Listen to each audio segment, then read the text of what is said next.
Muitos acham que o Brasil deve se omitir no tocante aos conhecimentos, aos acontecimentos. Eu queria dizer apenas uma coisa. O senhor Luiz Inácio Lula da Silva, enquanto presidente da República, ele esteve no Irã e lá defendeu que aquele regime pudesse enriquecer urânio acima de 20%, que seria para fim pacífico. Complementaria apenas uma questão. Nós temos que seguir as nossas leis. Nós não podemos extrapolar. Mas acredito que a verdade tem que fazer parte do nosso dia a dia, que nós queremos paz no mundo. Repito, o senhor Lula, enquanto presidente, esteve no Irã e lá defendeu, naquela época, junto ao senhor Ahmadinejad, que aquele país enriquecesse urânio acima de 20%, que era para fins pacíficos. A nossa Constituição aqui diz o artigo 4º: a República Federativa do Brasil rege-se nas suas relações internacionais pelos seguintes princípios: a defesa da paz e no repúdio ao terrorismo.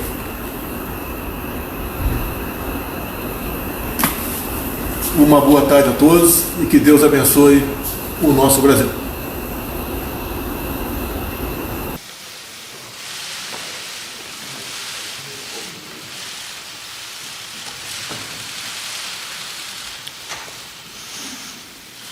As long as I'm President of the United States, Iran will never be allowed to have a nuclear weapon.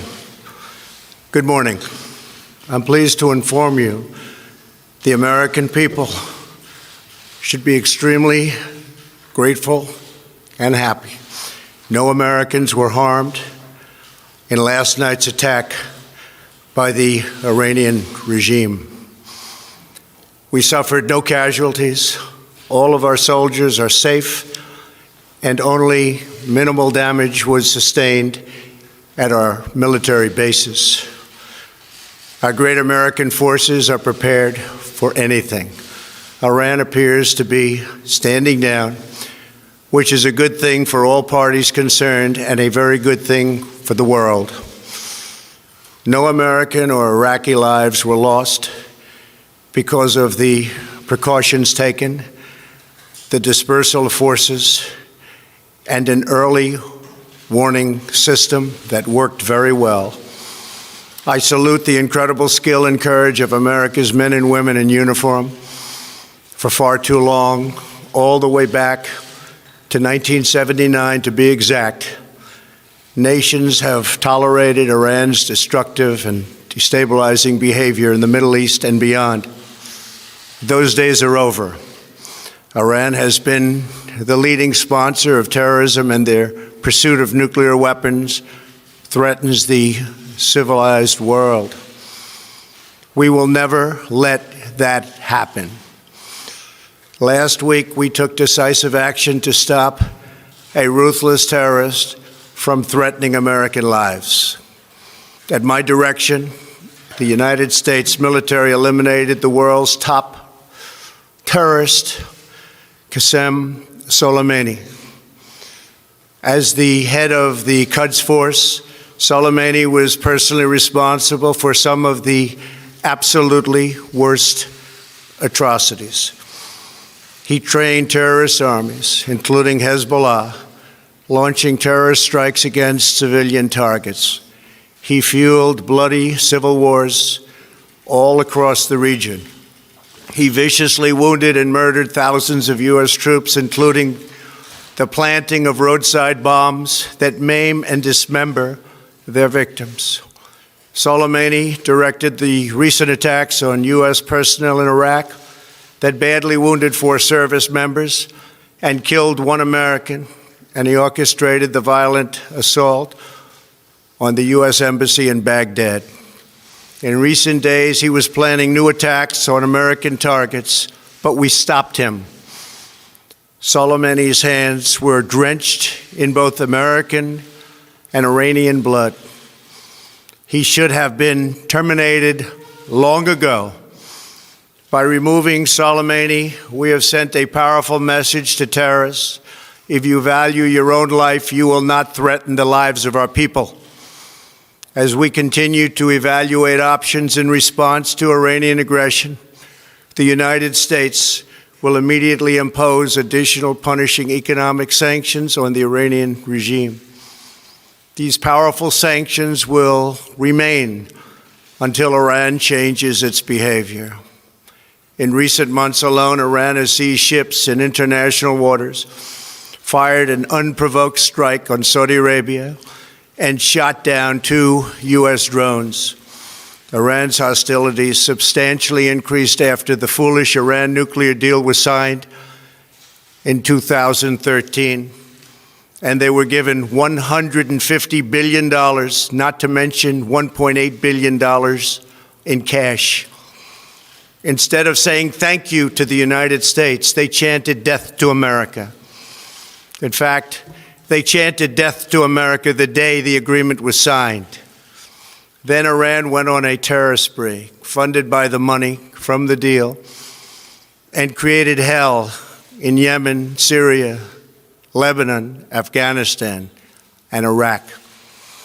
The missiles fired last night at us and our allies were paid for with the funds made available by the last administration.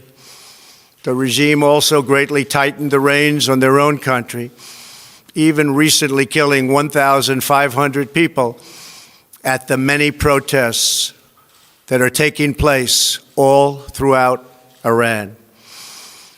The very defective JCPOA expires shortly anyway and gives Iran a clear and quick path to nuclear breakout.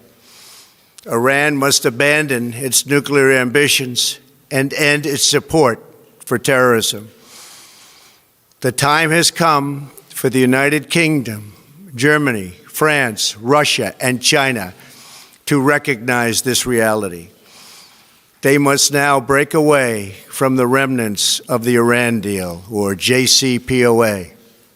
And we must all work together toward making a deal with Iran that makes the world a safer and more peaceful place. We must also make a deal that allows Iran to thrive and prosper and take advantage of its enormous untapped potential. Iran can be a great country. Peace and stability cannot prevail in the Middle East as long as Iran continues to foment violence, unrest, hatred, and war. The civilized world must send a clear and unified message to the Iranian regime. Your campaign of terror, murder, mayhem will not be tolerated any longer. It will not be allowed to go forward.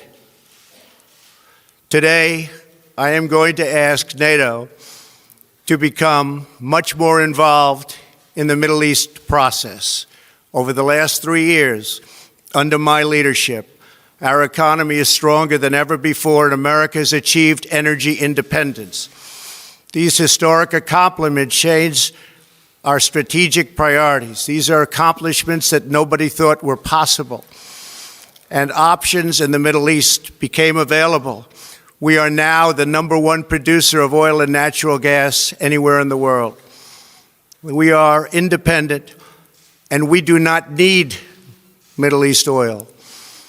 The American military has been completely rebuilt under my administration at a cost of $2.5 trillion. U.S. armed forces are stronger than ever before. Our missiles are big, powerful, accurate, lethal, and fast. Under construction are many hypersonic missiles. The fact that we have this great military and equipment, however, does not mean we have to use it. We do not want to use it. American strength, both military and economic, is the best deterrent. 3 months ago, after destroying 100% of ISIS and its territorial caliphate, we killed the savage leader of ISIS, al-Baghdadi, who was responsible for so much death, including the mass beheadings of Christians, Muslims, and all who stood in his way. He was a monster. Al-Baghdadi was trying again to rebuild the ISIS caliphate and failed. Tens of thousands of ISIS fighters have been killed or captured during my administration. ISIS is a natural enemy of Iran. The destruction of ISIS is good for Iran, and we should work together on this and other shared priorities. Finally, to the people and leaders of Iran, we want you to have a future, and a great future, one that you deserve, one of prosperity at home and harmony with the nations of the world. The United States is ready to embrace peace with all who seek it. I want to thank you, and God bless America. Thank you very much. Thank you. Thank you.